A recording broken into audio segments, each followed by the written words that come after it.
My name is Bashar Jabbour. I'm an immigrant poet. And I say that because being an immigrant has been the central identity to me since I came here and since I started writing poetry about 3 years ago. And I often reflect on that day in June 2004 when my parents went to the Kenyan embassy in Damascus and did an interview, and they came back with cake to celebrate. And I remember thinking that I should be happy. This is what every Syrian wants, to get the fuck out of this poverty, to get out of here, go somewhere else. And I had this sinking feeling.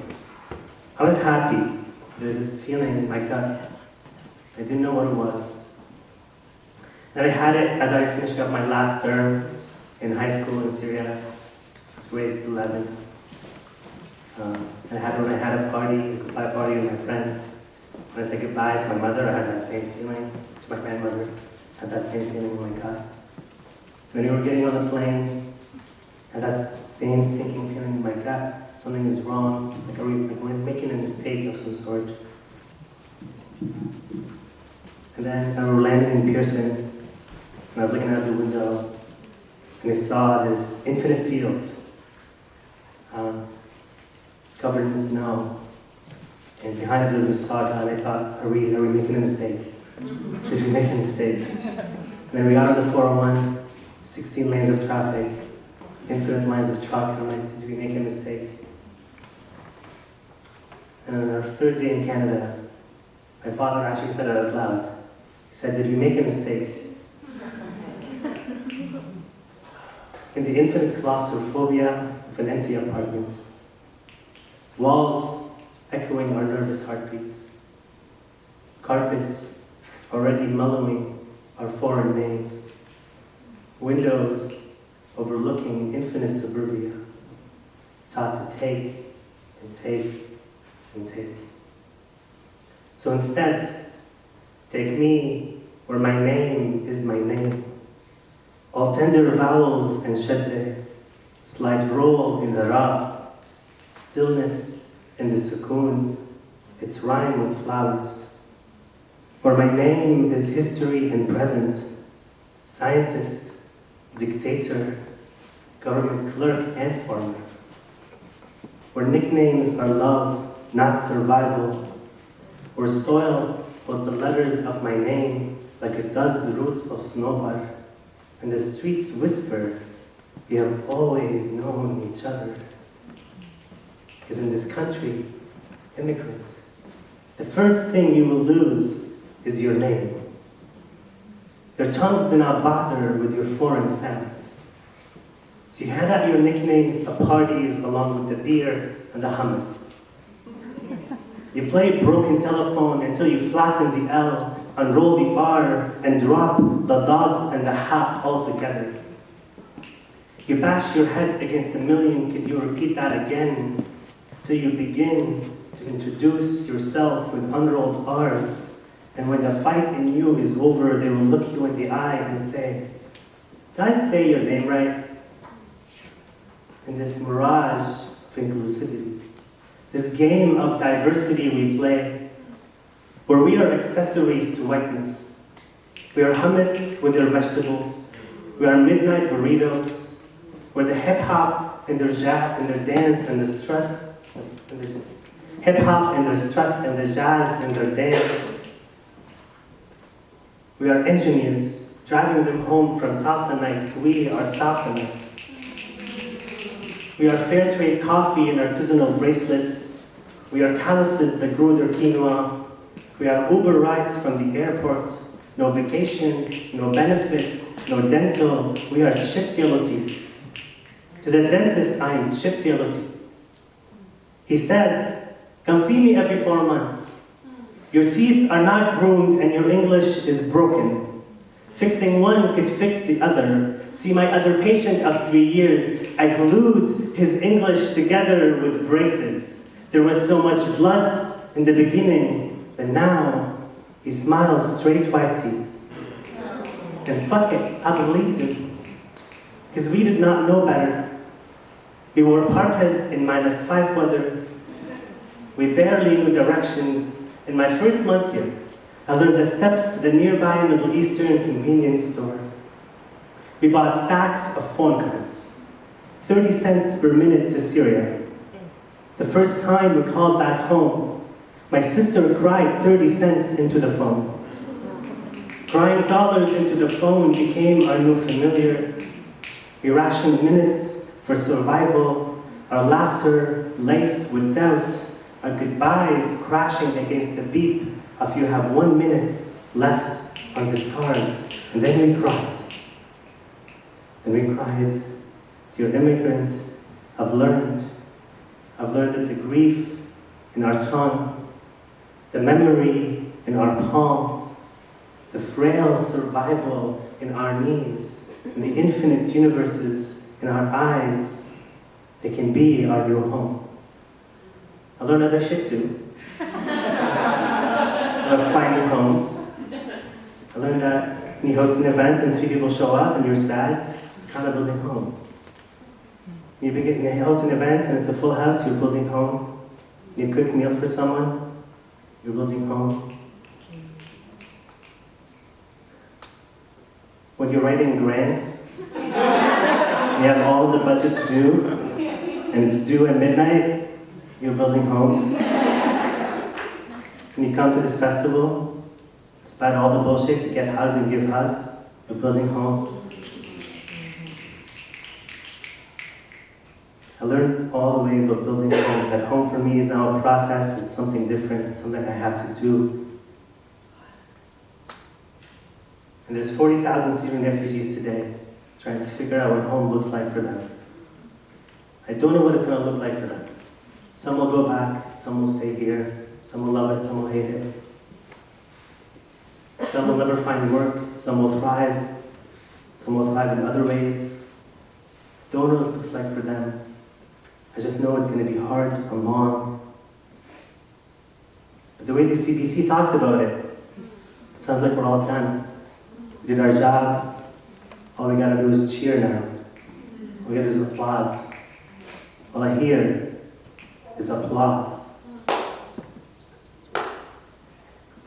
What are you applauding yourself for? You are filthy rich.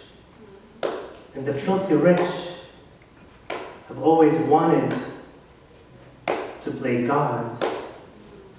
And the gods have always demanded applause.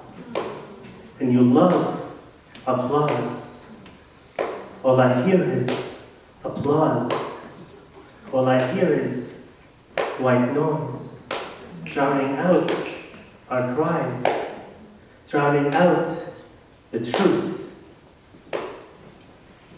That we did not come here to be with you. We are here because there was a fire under our feet and a growl in our stomach. We are a broken people. Do you applaud our brokenness?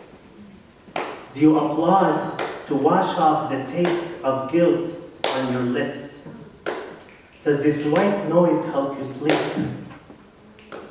Do you dream of white on brown skin embraces, airport hugs and smiles, CBC, light, camera, action, applause, white hands clapping away the truth? 60 million refugees worldwide, and you are filthy rich. You have played God with our lives, and you applaud to drown out the truth. Will you, for a brief second,